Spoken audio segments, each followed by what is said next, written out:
கனவுகளும் இருந்தன, முயற்சிகளும் இருந்தன. ஆனால் வெற்றி மட்டும் கிடைக்கவில்லை. அந்த இளைஞனுக்கு ஒரு சிறிய ரகசியம் அவனுடைய வாழ்க்கையையே மாற்றிவிட்டது.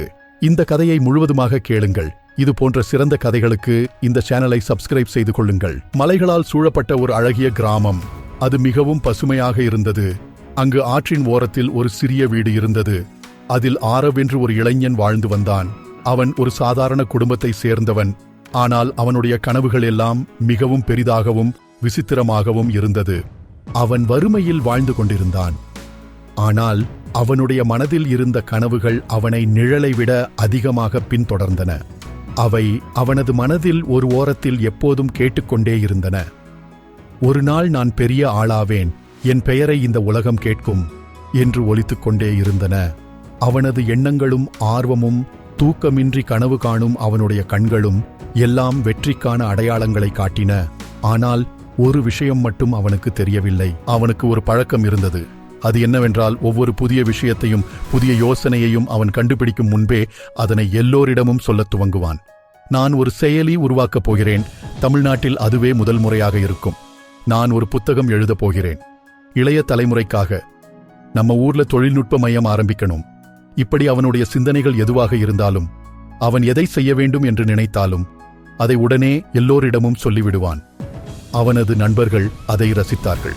குடும்பமும் பெருமைப்பட்டது. ஆனால் அவனால் எந்த ஒரு விஷயத்தையும் முழுமையாக செய்து முடித்து வெற்றி பெற முடியவில்லை. அது ஏன் என்பதும் அவனுக்கு தெரியவில்லை. ஆரவ் மிகுந்த உற்சாகத்துடனும் ஆர்வத்துடனும் ஒரு யூடியூப் சேனல் ஆரம்பித்தான். அதில் 3 வீடியோக்களை போட்டான். சில நாட்கள் கழிந்தன. அவனுடைய வீடியோக்களுக்கு ஒரு லைக் கூட கிடைக்கவில்லை.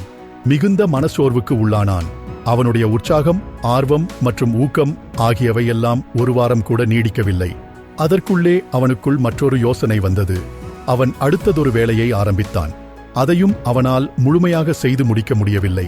திட்டங்கள் வந்து போய்க் கொண்டிருந்தன. ஆனால் வெற்றியின் வாசல் வரை மட்டுமே சென்றது. வாசலை தாண்டி செல்லவில்லை. ஒரு நாள் மாலை சூரியன் மறைந்து கொண்டிருந்தது. அப்போது ஆரவ் பூங்காவில் தனியாக அமர்ந்து கொண்டிருந்தான். அவன் மிகவும் சோகமாக இருந்தான். என்னால் எதுவும் செய்ய முடியவில்லை என்ற எண்ணங்கள் அவன் மனதில் ஓடிக்கொண்டிருந்தது. அப்போது ஒரு மெதுவான குரல் கேட்டது. தோழா, ஏன் சோகமாக இருக்கிறாய்? அது ஒரு முதியவரின் குரல். வெள்ளை தாடி, நேர்த்தியான சட்டை, அவன் இதுவரை பார்த்த முகங்களில் இல்லாத அமைதியான கண்ணோட்டம். அவர் ஒரு காலத்தில் முன்னணி தொழில் அதிபராக இருந்தார். இப்போது ஓய்வு பெற்று வாழ்க்கையின் சுவையை சிந்தனையால் அனுபவித்துக் கொண்டிருக்கிறார். ஆரவ் அவரிடம் மனம் திறந்து பேசினான்.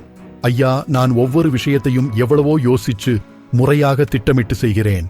ஆனால் என்னால் எந்த ஒரு விஷயத்தையும் முழுமையாக செய்து முடித்து வெற்றி பெற முடியவில்லை. எல்லா விஷயங்களிலும் நான் தோல்வியைத்தான் தழுவினேன். எல்லா விஷயங்களும் வீணாகப் போகின்றன என்று கூறினான். அவர் மெதுவாக சிரித்தார்.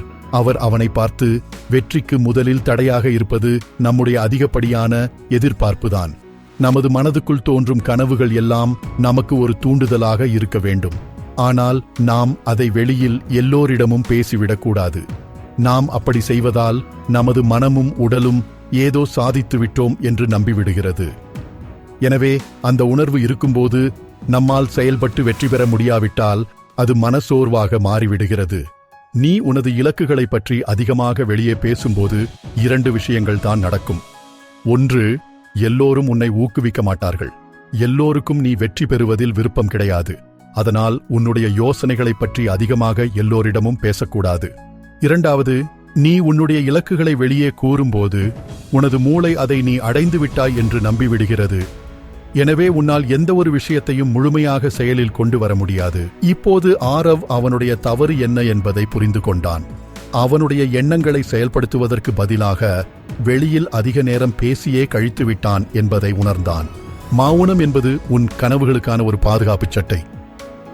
நம்முடைய வார்த்தைகள் ஒரு அம்பு போல.